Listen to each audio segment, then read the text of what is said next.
On va commencer le culte. Et moi, je vais commencer avec le 356.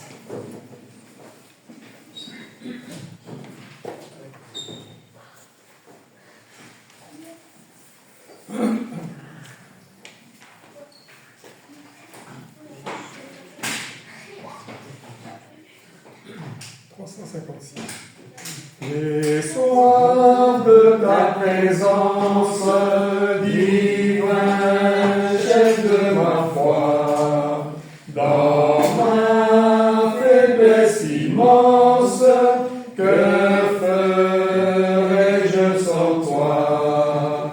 Chaque jour, à chaque heure, oh, j'ai besoin de toi.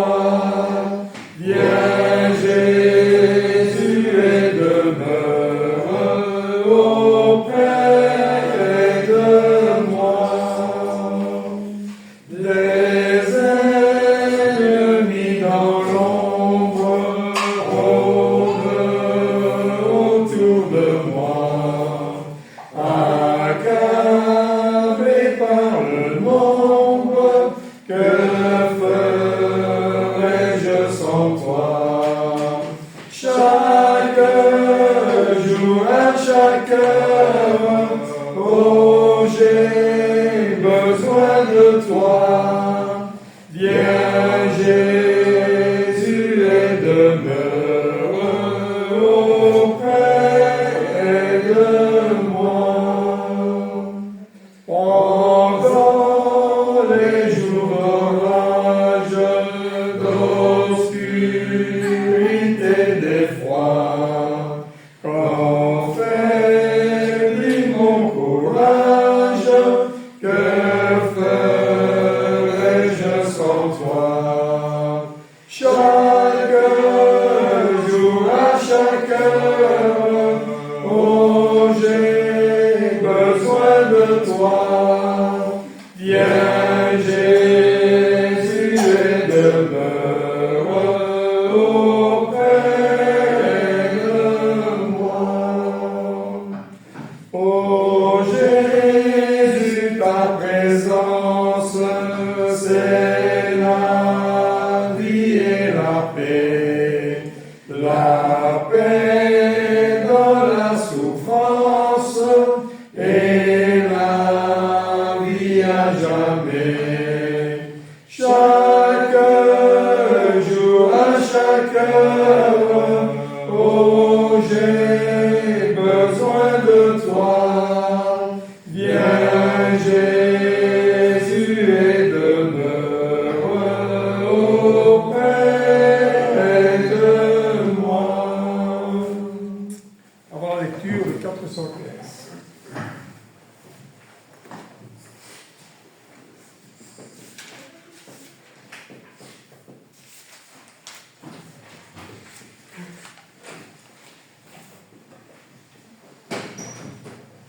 Je vis l'espérance d'amour et de foi, et mon chant s'élance vers toi, divin roi. Grande est ma faiblesse, mon indignité, mais dans ta tendresse, tu m'as racheté. Oui, mon cœur chante, mon âme est contente, mon Jésus est tout mon bien, je ne craindrai rien. Oui, mon cœur chante, mon âme est contente, mon Jésus est tout mon bien, je ne craindrai rien. Oh, que la tendresse, quel immense amour, cet amour me presse d'aimer à mon tour. Aimer, c'est te suivre, et c'est obéir.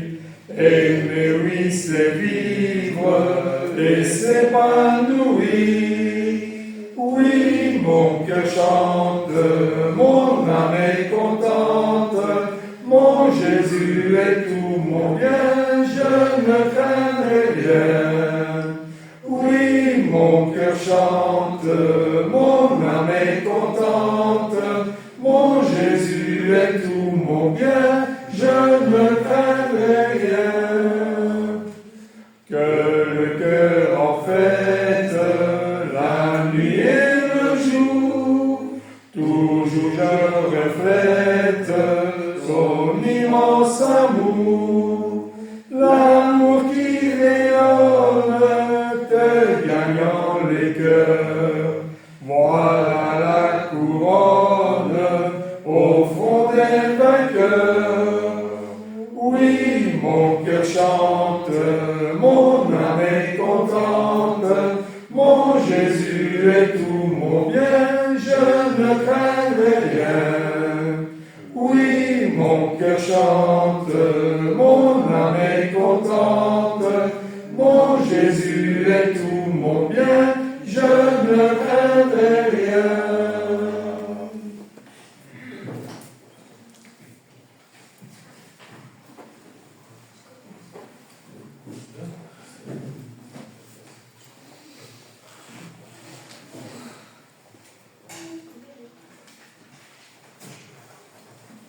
Mes sœurs et frères, je vous invite pour la lecture de ce matin, si vous voulez bien prendre avec moi, 1 Corinthiens, chapitre 6. 1 Corinthiens, chapitre 6.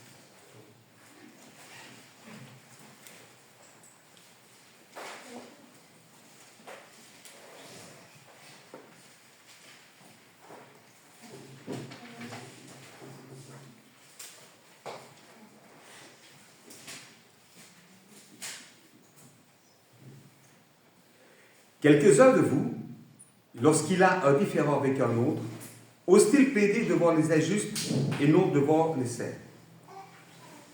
Ne savez-vous pas que les saints jugeront le monde? Et si c'est par vous que le monde est jugé, êtes-vous indignes de rendre les moindres jugements? Ne savez-vous pas que nous jugerons les anges, et nous ne jugerions pas, à plus forte raison, les choses de cette vie?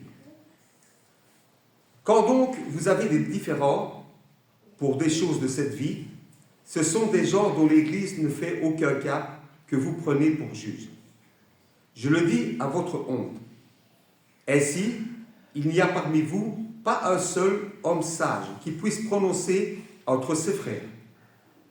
Mais un frère plaide contre un frère, et cela devant les infidèles.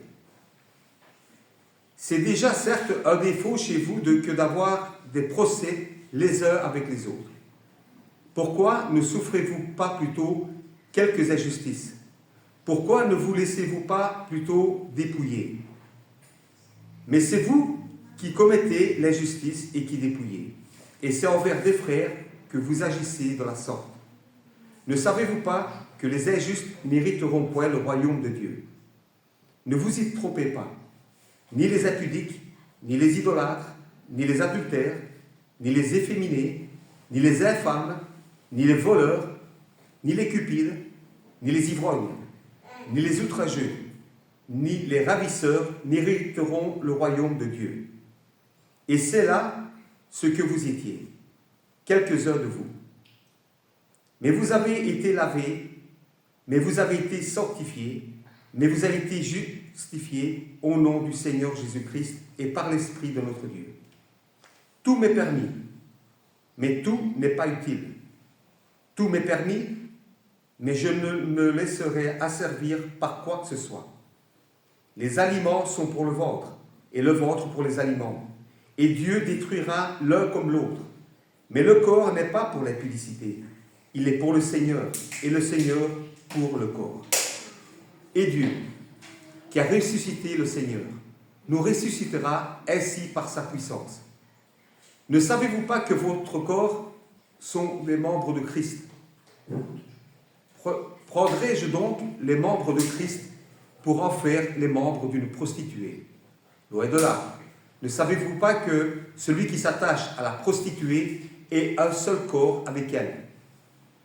Car, est-il dit, les deux deviendront une seule chair. Mais celui qui s'attache au Seigneur est avec lui un seul esprit. Fuyez l'impudicité.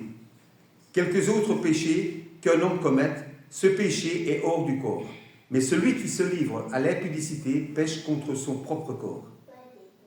Ne savez-vous pas que votre corps est le temple du Saint-Esprit qui est en vous, que vous avez reçu de Dieu et que vous ne vous appartenez point à vous-même, car vous avez été rachetés à un grand prix. Glorifiez donc Dieu dans votre corps et dans votre esprit qui appartient à Dieu. Amen.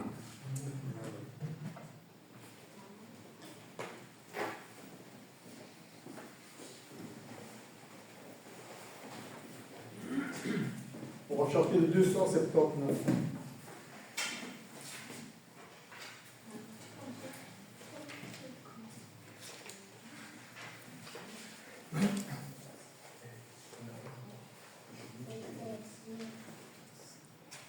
Comme un phare sur la plage, perçant l'ombre de la nuit, l'amour de Dieu dans l'orage cherche l'homme et le conduit.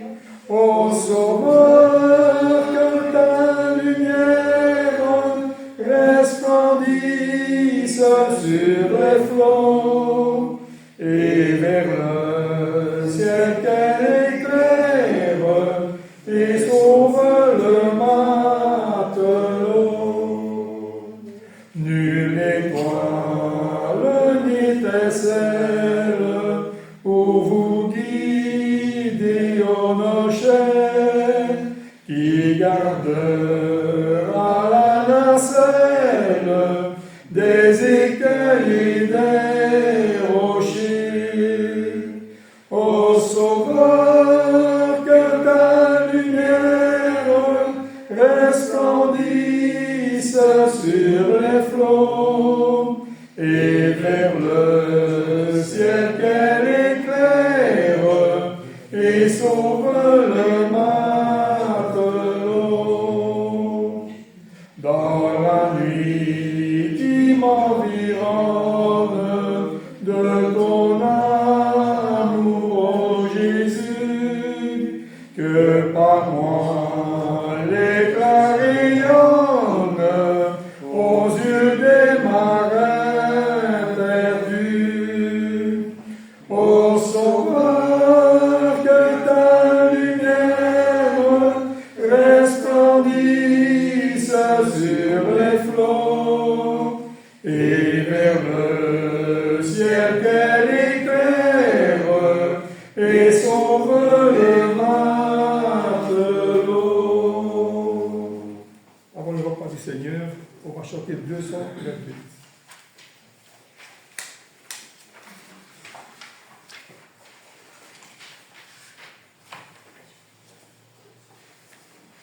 Je ne sais pourquoi dans sa grâce, Jésus m'a tant aimé. Pourquoi par son sang il efface ma dette, mon péché. Mais je sais qu'en lui j'ai la vie, il m'a sauvé dans son amour, et gardé par sa mère fille, j'attends l'heure de son retour. Je ne sais comment la lumière éclaire tout mon cœur, comment j'ai compris ma misère et reçu mon sauveur. Mais je sais qu'en lui j'ai la vie, il m'a sauvé dans son amour, et gardé par sa même fille, j'attends l'heure de son retour. Je ne sais quelle est la mesure de joie et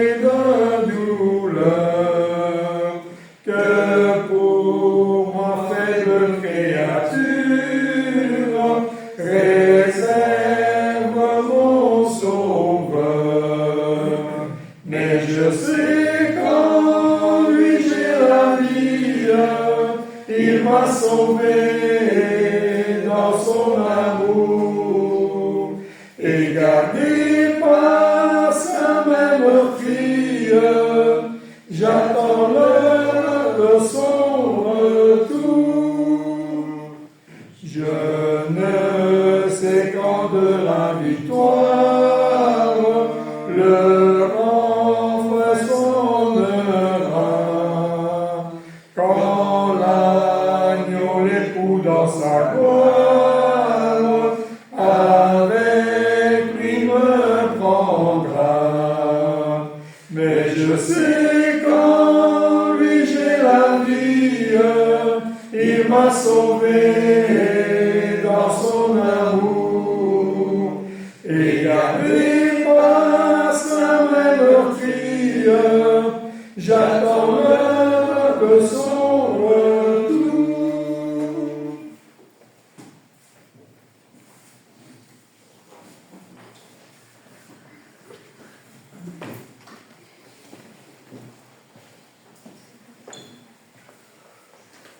Pour le repas du Seigneur, je vais lire un passage en Ésaïe. Ésaïe 53.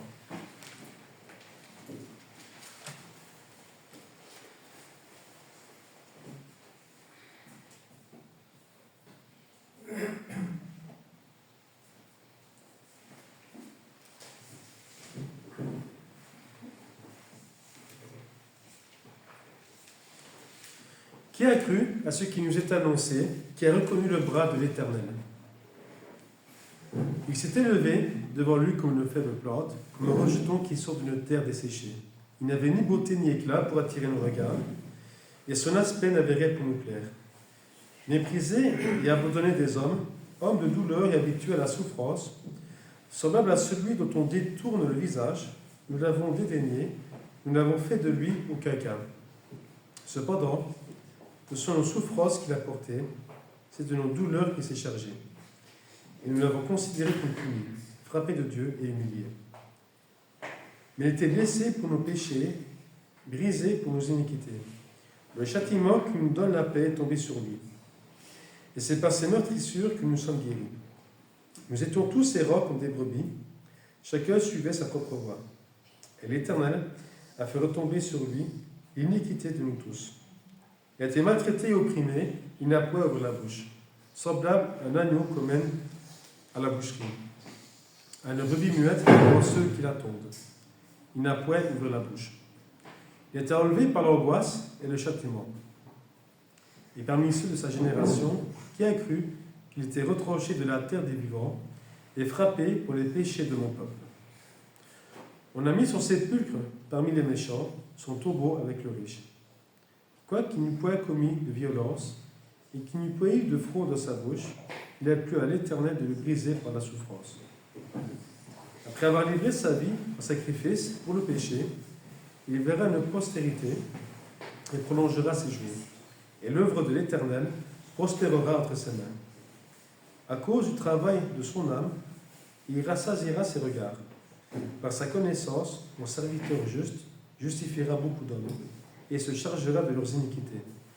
C'est pourquoi je lui donnerai sa part avec les grands, il partagera le butin avec les puissants, parce qu'il s'est livré lui-même à la mort et qu'il a été mis au nombre des malfaiteurs, parce qu'il a porté les péchés de beaucoup d'hommes et qu'il a intercédé pour les coupables. Prions.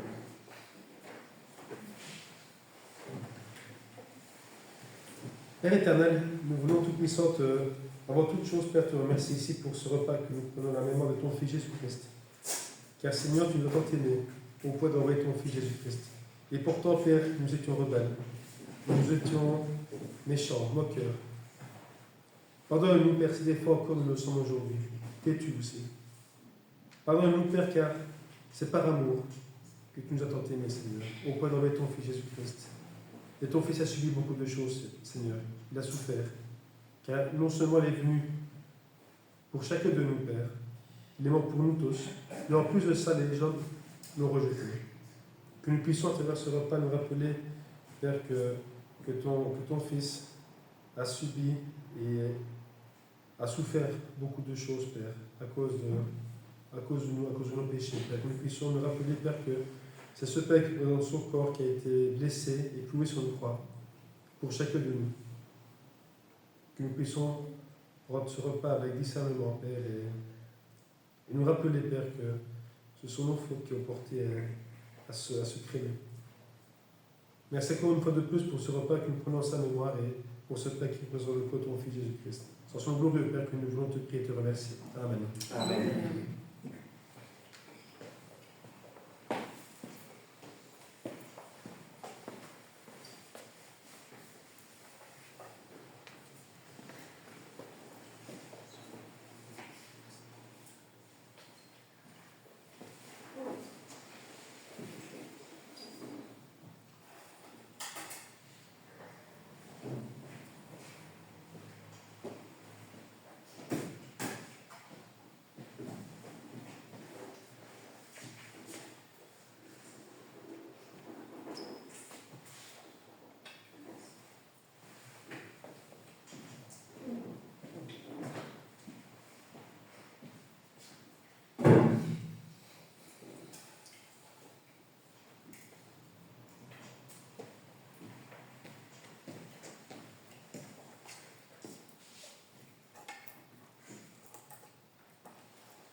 Père éternel, nous voulons te prier pour remettre ce repas entre tes mains, Seigneur, pour ce qui représente pour chacun de nous, Seigneur, pour ce fruit de la vie qui représente le sang de ton Fils qui a été versé, car ton Fils est mort pour chacun de nous, qui était juste, Père, est mort pour des injustes, pour beaucoup d'injustes.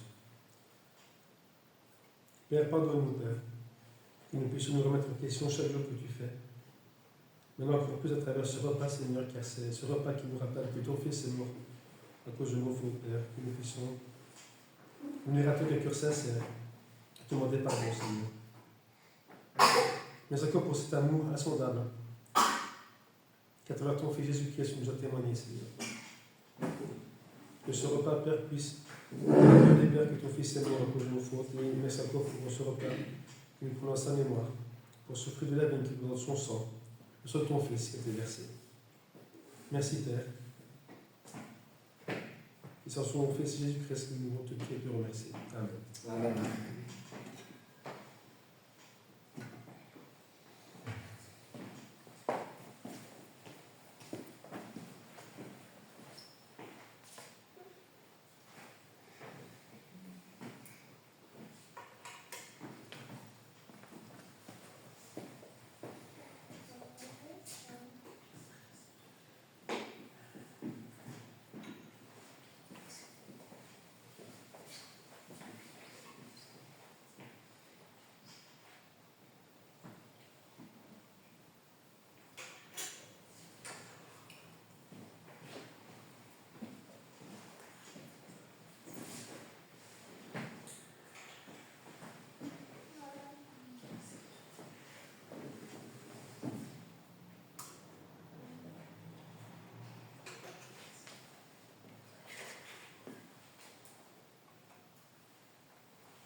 On va chanter le 230.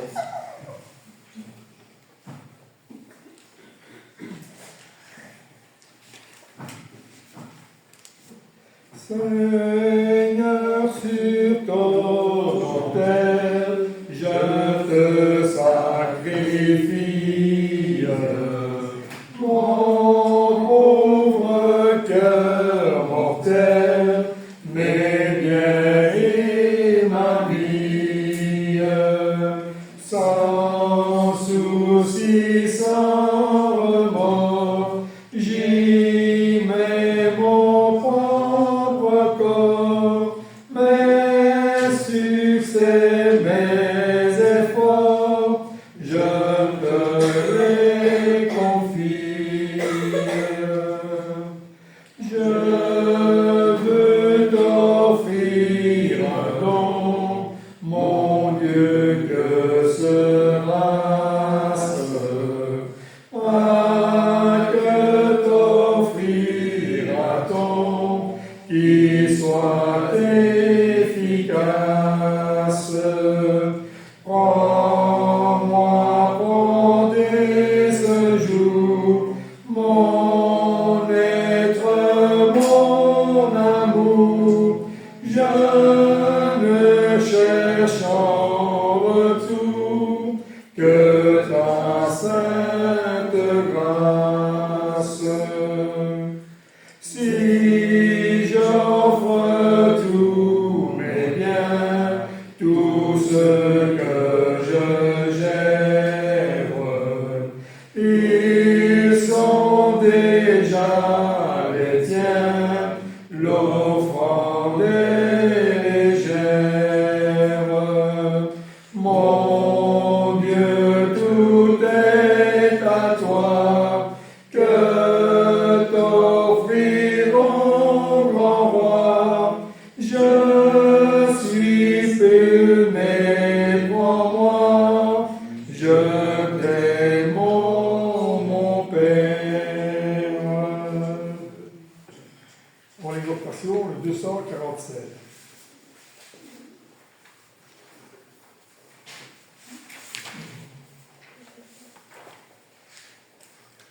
Bien que dure soit mon épreuve, et que sur les mares leur pleuve, dans le pire et dans la douleur, je suis fidèle au Seigneur.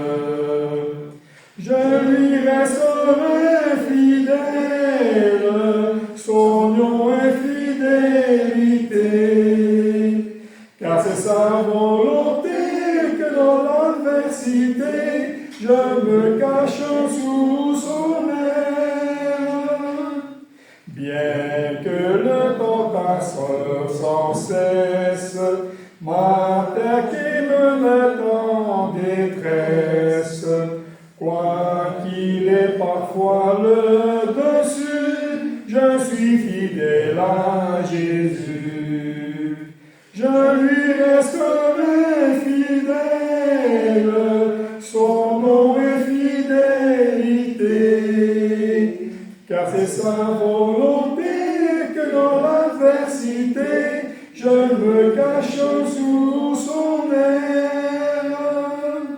Bien que le lendemain puisse être obscur, ainsi le veut mon maître, bien que je chancelie les vrais fidèles, je resterai. Je lui resterai fidèle, son nom est fidélité, car c'est sa volonté que dans l'adversité, je me cache sous son aile.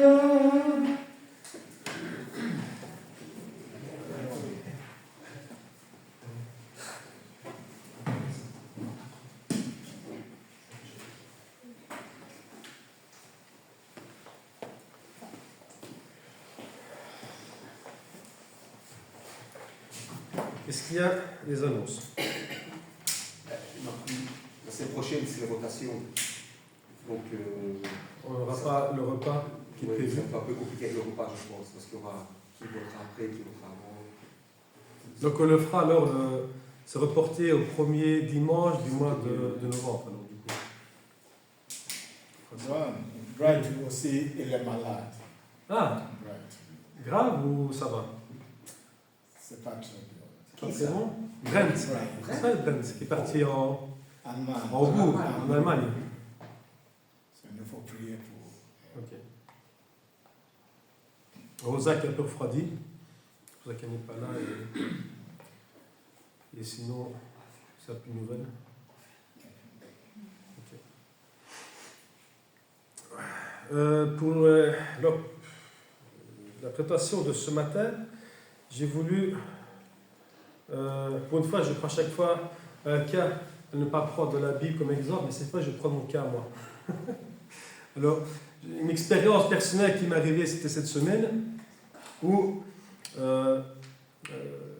j'ai prévu de faire des travaux à la maison, donc du coup, j'ai acheté du matériel, pas de gyproc, des lattes en bois, pour faire le travail dans le grenier, tu vois. Et du coup, je rentre, donc je demande aux enfants de venir me donner un coup de main, et avec les enfants, on monte les premiers matériaux, les premières plaques. Mais bon, on est rez-de-chaussée, donc il fallait monter jusqu'au deuxième étage, donc du coup, je prends la première plaque avec eux pour expliquer comment il faut faire pour ne pas monter et ne pas abîmer les murs avec les plaques, pour essayer de faire ça proprement et ne pas abîmer les murs et les plaques. Et c'est ce qu'on a fait. Et après, on se dit quand même, il y a quand même plus de 40 plaques de gyproc, alors il faut aller vite. Alors des fois, on presse un peu et des fois, on s'énerve parce que ça avance pas assez vite comme on voudrait, ou alors c'est pas aussi propre qu'on aurait voulu le faire. Et du coup, alors, on peut s'énerver. Et c'était là ce qui s'est passé jeudi, je pense. Jeudi ou vendredi. Jeudi. Pardon? Ouais, vendredi. Et j'avais en tête ça à parler parce que on prend toujours un exemple dans la Bible d'une situation à ne pas reproduire. Mais je pense qu'on a aussi beaucoup de choses à nous reprocher aussi. Hein, ça, c'est certain. Et j'ai voulu parler de ça parce que je me suis dit, le soir même, j'ai pensé à ça parce que c'est vrai que les pauvres, je les ai un peu trop sollicités, on va dire, pour un travail qu'ils n'avaient pas l'habitude de faire, qu'ils n'ont jamais fait. Et c'est vrai qu'il y avait quelqu'un qui est derrière, allez, va le plus vite, on se dépêche, plus fort, lève les bras. Il y a une pression derrière et c'est vrai que c'est pas évident. Et on ne se rend pas compte tout de suite. Parce qu'au moment même, on va faire le travail et il faut que ça aille vite. Et c'était un manque de patience de ma part. Et le soir même, je m'étais rappelé de ça. Alors le soir, j'étais monté, j'étais dans leur lit, ils ne dormaient pas encore, et j'étais les trouver, j'étais leur dire, vous savez, vous avez bien travaillé et je suis fier de vous. Et vous pouvez être fier de vous. Je dis comme ça, que je dis comme ça à mes enfants. Et un des deux, je ne sais plus lequel, m'a dit, ouais, c'est ça, alors pourquoi tu t'es énervé sur nous? Ils m'ont répondu, tu vois. Alors je dis, mais c'était ma façon de vous motiver, je dis comme ça. Et c'était ma façon, alors du coup, de présenter mes excuses. Après, on a rigolé un peu, et puis ça a été. Mais tout ça pour dire que des fois, on est tellement pris par quelque chose qui n'est pourtant pas une priorité, mais on en fait des fois des choses importantes parce qu'on veut faire des travaux, on a un objectif, on a un point qu'on veut accomplir, et des fois, on ne se rend pas compte jusqu'où on peut aller. Parce que quand on regarde bien, ça aurait pu aller. Celui qui ne fait pas attention, on peut même aller même dans l'excès, façon de parler. Et c'est, quand je pense, il y a un passage que vous connaissez tous en Jacques chapitre 1, verset 12, où il dit que celui qui manque, on va le prendre d'ailleurs ce passage-là, mais on le connaît tous. Hein. En Jacques chapitre 1, Jacques chapitre 1, verset 12, où il dit comme ça, « Heureux l'homme qui supporte patiemment la tentation, car après avoir été éprouvé, recevra la couronne de vie que le Seigneur a promise à ceux qui l'aiment. » Donc ça s'appelle à la patience, pardon. Verset 14 et 15. « Mais chacun est tenté quand il est attiré et amorcé par sa propre convoitise. Puis la convoitise, lorsqu'elle est conçue, enfange le péché.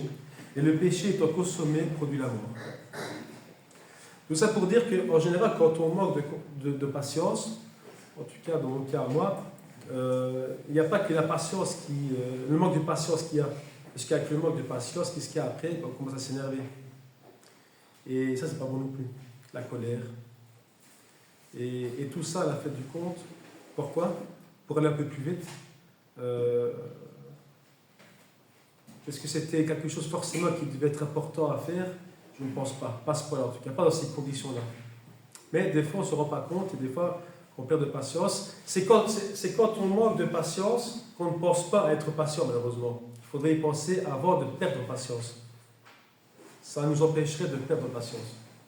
Comme celui qui va se mettre en colère, c'est pas dans la colère qu'il va commencer à penser, il ne faut pas que je me mette en colère, parce que c'est au moment où il explose qu'on ne peut pas penser à ne pas exploser. C'est avant de se mettre en colère qu'il faudrait, un peu comme un rappel de GSM, un quart d'heure avant le rendez-vous, vous avez rendez-vous aujourd'hui dans 15 minutes. Ben, il faudrait ça dans notre situation à nous, avant de nous mettre en colère, comme des signaux d'alerte, dire dans le sens, attention, tu me mets en colère, va pas trop loin, réfléchis, tic-tac. Mais on n'a pas ça. Mais en tout cas, c'est ce qu'on doit essayer de faire, c'est travailler sur la patience et ainsi de suite. Ça règle beaucoup de problèmes. Et c'est pour ça que j'ai envie de parler de ça, parce que on est tous confrontés ou à un manque de patience, ou que ce soit la colère, ou de l'empathie, ou peu importe le sujet, on a tous une difficulté quelque part à maîtriser en nous. Et c'est pour ça que, encore aujourd'hui, on peut perdre ça, dans le sens où c'est même pas pour Dieu qu'on le fait. C'est même pas pour un appel pour le Seigneur, c'est tout simplement parce que j'ai voulu faire des travaux chez moi. Et qu'est-ce que ça aurait été si des gens, ou dans l'église, se serait passé ça? C'est pas forcément ce qui aurait fait briller la personne, en tout cas. C'est pas ça que quelqu'un aurait voulu voir d'une soi-disant personne qui se dit chrétienne. Un autre passage qu'on va prendre, c'est en 2 Pierre, chapitre 3, verset 15. Et ça, c'est un passage qui est rassurant, mais très très rassurant, en tout cas que je trouve personnellement pour moi, et qui doit être une excuse forcément, parce que des fois, on a tendance à en faire des excuses. En 2 Pierre, chapitre 3, verset 15, il dit: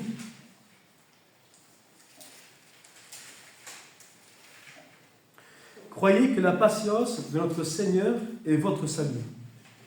C'est la partie de ce passage. Donc, croyez que la patience de notre Seigneur est votre salut. Et là, j'ai envie de dire amen à ce moment-là, parce que imaginons si j'aurais dû, parce que c'est dire ce passage-là, imaginez si j'aurais dû juger ou évaluer le travail qui a été fait au moment même. Le conseil n'aurait pas été bon. Ils auraient pris cher en quelque sorte. Si au moment même je devais juger du travail qu'ils ont effectué. Mais avec le recul, et qu'on y regarde bien, c'est un travail qu'ils n'avaient pas connaissance qu'il fallait faire, c'est un travail qu'ils ne savaient pas comment faire, ils ont appris sur le tas, avec quelqu'un derrière qui mettait la pression derrière. Donc pour ceux qui devaient faire, et pour ceux qu'ils ont fait, et ceux que j'attendais eux, à la fin du compte, ils ont fait un excellent travail. Mais au moment même, si je devais juger ce travail-là, ça n'aurait pas été pareil le jugement. Et c'est pour ça que je dis comme ça que eux, ils avaient un travail à faire, ils n'avaient pas l'explication, ils ont appris sur le tas. Mais nous, aujourd'hui, nous sommes, je suis leur père, mais je suis aussi enfant de Dieu. L'enfant de Dieu, nous, là, par contre, moi, je n'ai pas l'excuse. Pourquoi? Parce que, contrairement aux enfants, moi, j'ai la notice. Moi, j'ai la méthode de travail. J'ai mon instruction. Je ne peux pas dire, moi, je ne savais pas ce que je devais faire, ou je ne savais pas comment je devais agir à ce moment-là. Mais c'est pour ça que ce passage-là, il fait du bien. Parce qu'il dit comme ça que croyez que la patience de notre Seigneur est votre salut, c'est parce que, comme je l'ai dit, heureusement que le Seigneur est patient à chacun de nous. Et c'est pour ça qu'aujourd'hui, on a besoin de relire la parole afin de nous instruire, afin de savoir comment faire pour bien agir en toutes choses. Chose qu'on ne fait pas toujours. Moi, en tout cas, personnellement, je parlais pour moi, mais je ne le fais pas toujours. Mais si on n'en prend pas, si on ne tient pas compte, si on ne se remet pas en question, il n'y a que ceux qui ne se remettent pas en question, qui ne savent pas comprendre où ce qu'il en est au moment même. Il y en a qui ne vont pas se remettre en question, et il y en a qui ne vont jamais comprendre ça, et il y en a qui vont toujours aller dans le débordement. Mais celui qui a de l'instruction, en tout cas celui qui a la notice aujourd'hui pour faire le travail, il n'a pas l'excuse de dire je fais mal le travail. Ça ne tient plus qu'à la volonté de le faire, ou j'ai pas envie, ou tout simplement, voilà, je sais que je ne peux pas le faire, je le fais quand même. Mais alors, c'est moi alors qui prends l'initiative, de prendre cette responsabilité devant le Seigneur, et c'est à moi alors qui devrais rendre des comptes à Dieu pour ce que j'ai fait.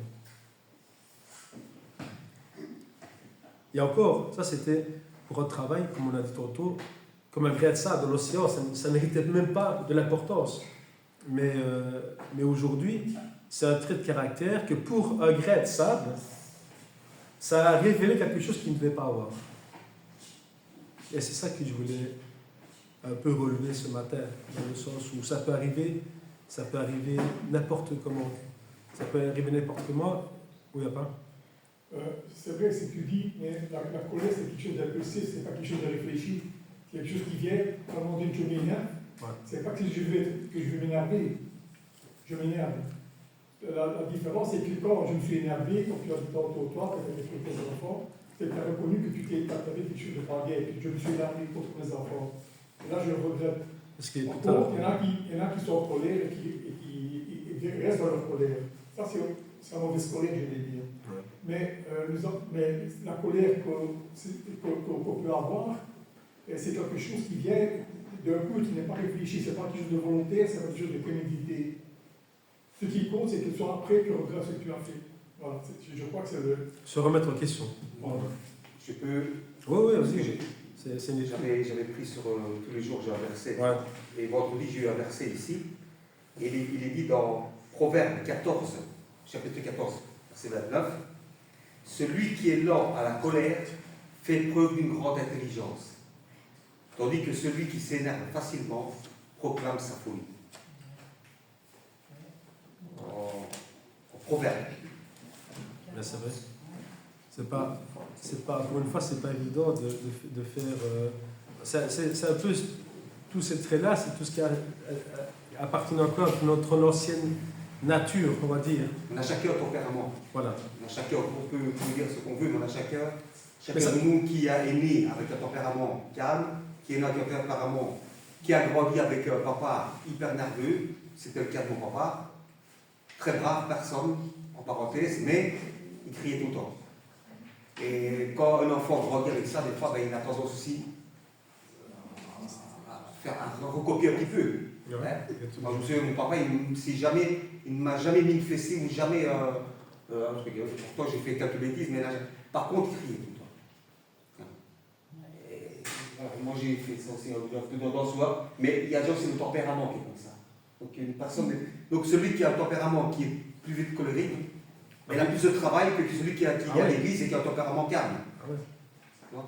Comme celui qui a un tempérament beaucoup plus calme a peut-être plus de travail peut-être à réagir au moment ou à réagir vite. Voilà. Maintenant, vous dites aussi, ton père, des fois, c'est instinctif. Ça vient, voilà, comme ça. Ce que je veux aussi souligner aussi, c'est que Jésus s'est mis en colère aussi quand il a chassé les voleurs les vendeurs du temple. Les vendeurs des... Voilà. Ouais, Parce que bon, il faisait des choses qu'il n'était pas capable de dire. Là, c'est la bonne, je veux dire, c'est une bonne colère. C'est pas une colère qui bonne raison. C'est pas être juste impulsif, c'est dire quelque chose, parce qu'il dit pourquoi est-ce que vous faites ça dans la maison de mon père? C'est ça, il faut aussi faire. La déception est tellement grande que des fois, il n'y a même pas le fait de dire écoute, ne fais pas ça, mais il y a la colère qui vient tout de suite des fois. Voilà, c'est ça. Donc, Mais un autre passage qu'on connaît aussi, c'est en Corinthiens 10, verset 13, on dit comme ça qu'on ne peut pas être tenté au-delà de nos forces, mais dans l'épreuve, Dieu prévoira même la solution et vous donnera même le moyen de parvenir à surmonter l'épreuve. Pas que le manque de patience est une épreuve de toute façon, mais c'est vrai que dans le manque de patience, quand on est tantôt, on ne pense pas au moment même être patient, parce que rien à faire quand on se lâche. Je ne vais pas dire que c'est comme un soulagement, mais quand ça vient, et voilà. C'est pas facile au moment même de se dire bon, calme-toi, ça va aller, on va prendre le temps, c'est pas pour 10 minutes en plus. Mais au moment même, tu es fatigué, il fait froid, t'as chaud, c'est sale, il faut nettoyer, il est tard, et tu as envie de faire les choses le plus vite possible, et tu en demandes peut-être trop. Et sans compter aussi le fait d'élever la voix, il y a aussi des noms d'oiseaux qui volent. Et ouais, C'est pas il y a tout des oiseaux qui volent. Ça n'a pas été jusque-là, mais ça peut aller jusque-là. Ah, Et des fois, ça peut même être pire. On peut même en arriver même au même. Et bon, ça c'est vraiment, je ne vais pas dire l'extrême, mais à des extrêmes. Ouais. Casser, des choses. Voilà. C'est pour ça que... Enfin, c'était une parenthèse que je voulais faire parce que c'était ce qui m'est arrivé, comme l'a dit Saléro ce matin, enfin, il l'a rappelé maintenant vendredi. Mais en somme, ce n'est pas quelque chose qui a été grave, mais c'est quelque chose qui peut devenir grave. Si on n'intervient pas, si on ne se rappelle pas qu'il faut essayer de travailler là-dessus. C'est quelque chose qu'on ne peut pas non plus négliger en disant ça arrive qu'une fois de temps en temps, donc même si ça arrive, c'est pas grave, mais ça fait du bien parce que ça. Non, pas à ce point-là. Pas à ce point-là. Parce que moi-même, on réagit d'une façon, à un autre jour, pour presque une même raison, on peut réagir différemment. Peut-être même pire. Et il y en a qui réagissent même pire. Et il y en a aussi qui réagissent même très bien, mais mieux que moi. Et c'est pour ça que c'était bien de se rappeler que, moi le premier, qu'on a tous à travailler, que ce soit la patience, que ce soit la colère, que ce soit pour tout, on a tous quelque chose qu'on a travaillé en soi. Alors c'est facile d'être, encore une fois, dans l'église, d'être patient, c'est facile de prêcher l'amour, c'est facile de pouvoir prier les uns pour les autres, ça c'est toujours facile. Parce qu'entre nous, il n'y a pas de bâton dans les roues normalement. Il n'y en a pas. Mais qu'on n'est pas entre nous, c'est-à-dire dans l'église, qu'on est au travail, qu'on est à la maison, quand il n'y a personne à son parler qui nous surveille, parce que, mais quoi qu'il arrive, Dieu est là. Et moi-même, après, la conscience est là aussi à te juste de ce que tu as fait, tu n'aurais pas dû faire ça. Je dis, on se sent mal parce que tu te sens, j'étais trop loin peut-être. Et tu ne te sens pas bien parce que tu sens que tu as fait tout ce qu'il ne fallait pas faire. Mais comme on dit, la conscience s'éduque par la parole.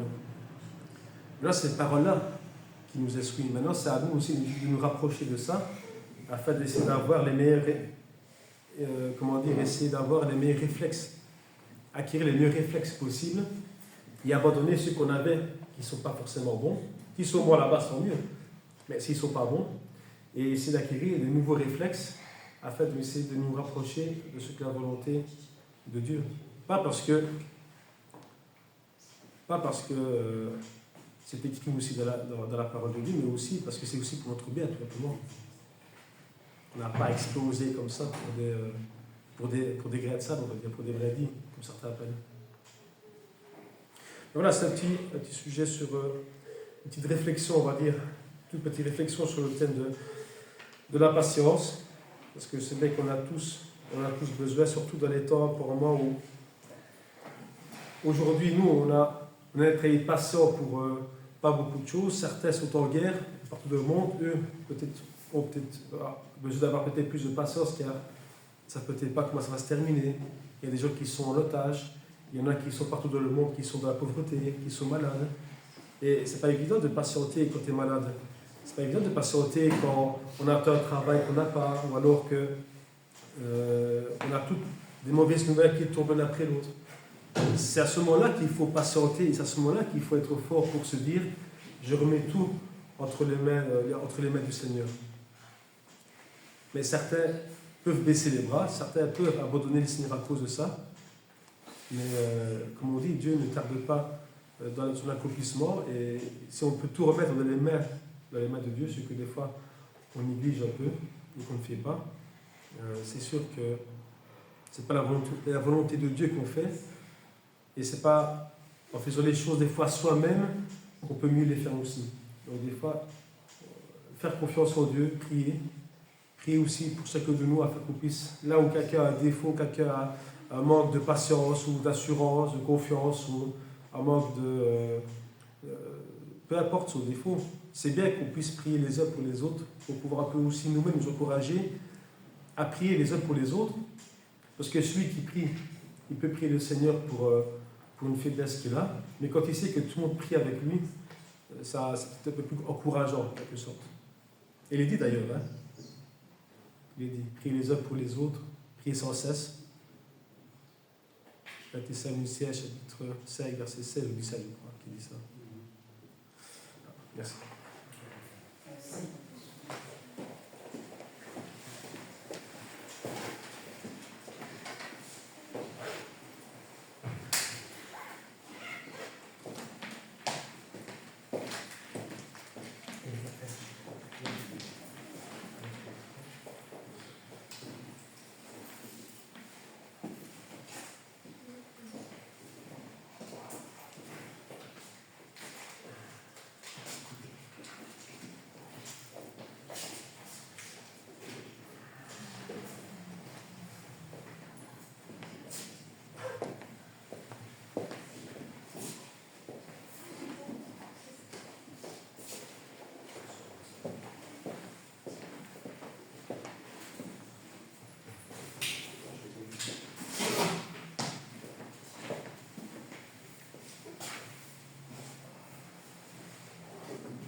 On va chanter le 352.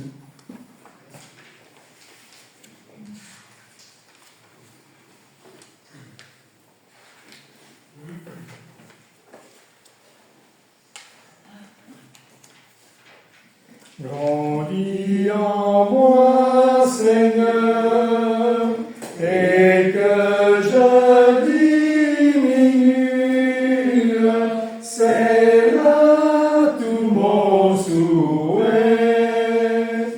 Appelle vent mon cœur, car j'attends ta venue.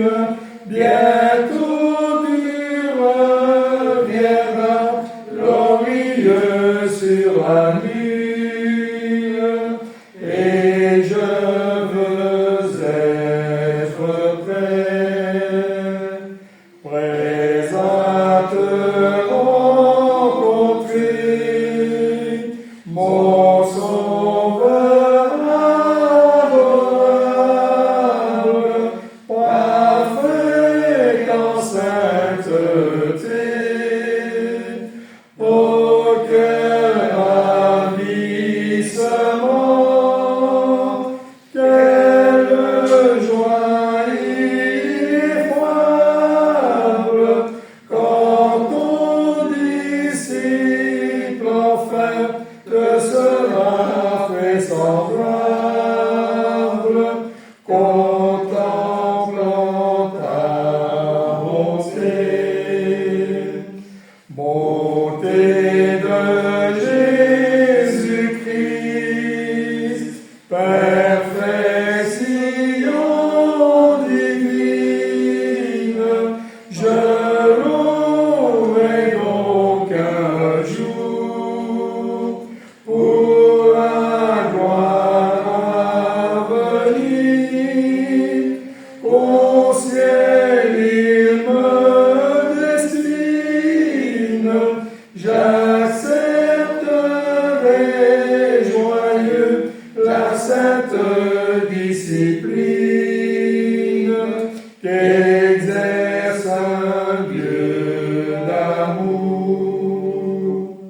Dieu d'amour, je me livre entre tes mains de Père, par un élan de foi, dans ta fidélité, redresser mon Père, pour me faire arriver au salut que j'espère, Saint, Saint, Saint comme toi. On va en prière le 246.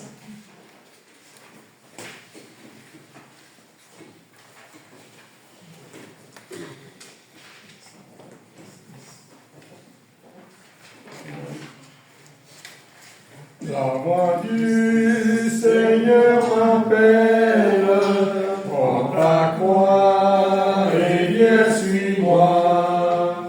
Je réponds, sauveur fidèle, me voici, je suis à toi.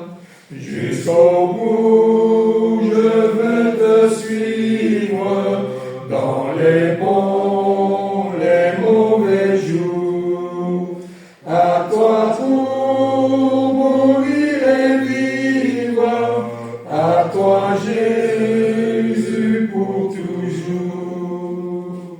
Mais le chemin du calvaire est étroit et périlleux. C'est un chemin solitaire, difficile et ténébreux.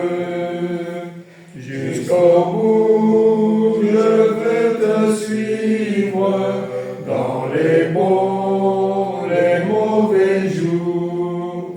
À toi pour mourir et vivre, à toi Jésus pour toujours.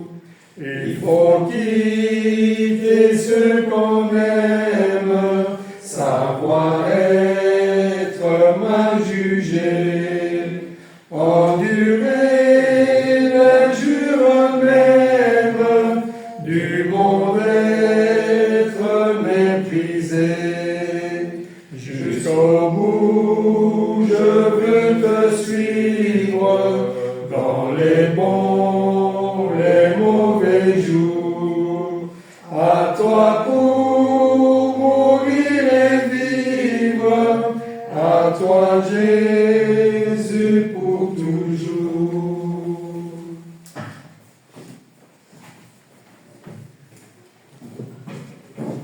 À toi soit la gloire, notre Père bien-aimé. Béni soit ton Fils Jésus-Christ, et ainsi que l'Esprit Saint qui nous guide dans nos vies par ton Fils bien-aimé. Notre Père Tout-Puissant, notre Père bien-aimé, nous te prions, notre Père, pour te remercier avant toute chose, pour tout ce que tu fais, pour tout ce que tu nous donnes, pour tout l'amour que tu nous donnes, malgré nos défauts. Car nous devons avoir cette humilité de reconnaître que nous avons des défauts. Nous avons tous des défauts. Mais nous te demandons, notre Père, de nous aider à ce qu'on puisse travailler dessus, à ce qu'on puisse s'améliorer. Nous te demandons aussi, notre Père, de pouvoir prendre soin de chacun de nous, de tous nos frères et sœurs, aussi bien qui sont ici ou bien dans le monde. Nous prions pour notre frère Brent, afin que tu puisses l'aider, notre Père. Tu puisses donner beaucoup de force, aussi bien qu'à lui qu'à sa femme. Comme nous te prions aussi pour notre sœur Confort, notre sœur Hélène. Nous te prions également pour notre frère Stéphane et Fina, afin que tu puisses leur donner beaucoup de force et beaucoup de courage, et de pouvoir les protéger là où ils sont.